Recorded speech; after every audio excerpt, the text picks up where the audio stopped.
June 18, 1963, 21-year-old Cassius Clay faces Doug Jones, and this is another very good fight, another tough challenge in Cassius Clay's career before he fought for a world title. This fight went 10 rounds and it went to the scorecards, and Cassius Clay won on the scorecards, but this was a very tough fight. This is one of those rare occasions where Cassius Clay / Muhammad Ali got his prediction wrong. He actually predicted that Doug Jones would go down in 6, and then he cut it down to 4. But neither of those were true. This fight went 10. It went the full 10 rounds, and Clay even got hurt a few times in the first round. He got rocked back to the ropes. With the straight right, he got knocked back to the ropes, and he got hurt. And Doug Jones fought a really good fight. He would bob a lot of Ali's punches, Clay's punches, and Clay wasn't able to land cleanly for most of the fight. He was blocking punches with his guard and pairing them off with his head movement. He fought a very intelligent fight, and he was catching Cassius Clay with his straight right and left hooks, because a young Cassius Clay was a sucker for those punches, because the way he would keep his hands down, and he wouldn't move his feet as much as he would later on in his career. So after 6, I had this fight even, 3 rounds apiece, and Ali was even hurt in rounds 5 and 6 because Doug Jones was able to come over his jab and land that right hand that was hurting him throughout the fight, that was catching Cassius Clay. Round 7 and 8, I gave it to Doug Jones as well, and Ali had to trail back in rounds 9 and 10 because he knew he needed those rounds, and he was really truly going for the knockout in those rounds.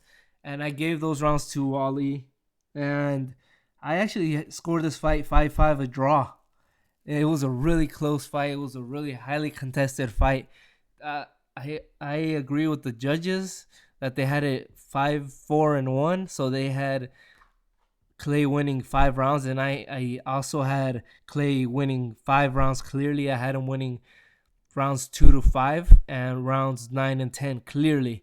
And there was a few rounds that I think could have gone either way, but I gave them to Doug Jones because he landed the cleaner punches, the heavier punches, but Cassius Clay was moving more, throwing more, but I still gave him to Doug Jones. But if one of those rounds is scored even, I have no problem with that. But the referee scored a 8-1 and there was no way Cassius Clay won 8 rounds in that fight. So this was probably Cassius Clay's hardest fight, even though he did get dropped against Chuck Wepner and Sonny Banks. He actually had to trail back and come back from a point deficit. So he had to trust the judges to give him that fight, and luckily the judges gave it to him, and he kept his undefeated record. And his very next fight, he fought Sonny Liston, and he was calling out Sonny Liston, and he actually said he wanted Sonny Liston for this fight.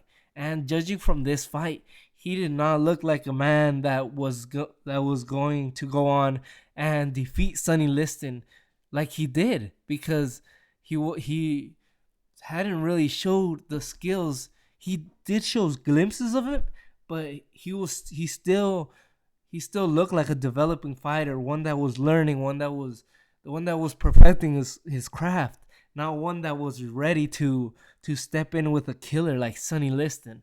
Honestly, he did not look like one that could defeat Sonny Liston at that point. So he did look like an 8-1 underdog.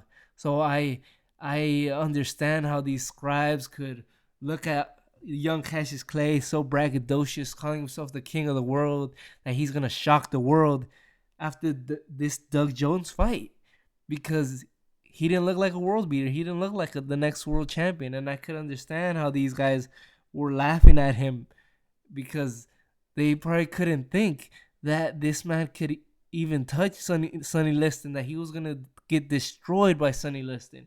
And judging by the straight rights he got caught with in this fight and the left hooks that he got caught against Sonny Banks and Henry Cooper, if I were alive that time, if many of us were alive that time, we probably would have picked Sonny Liston to knock out Cassius Clay easily as well.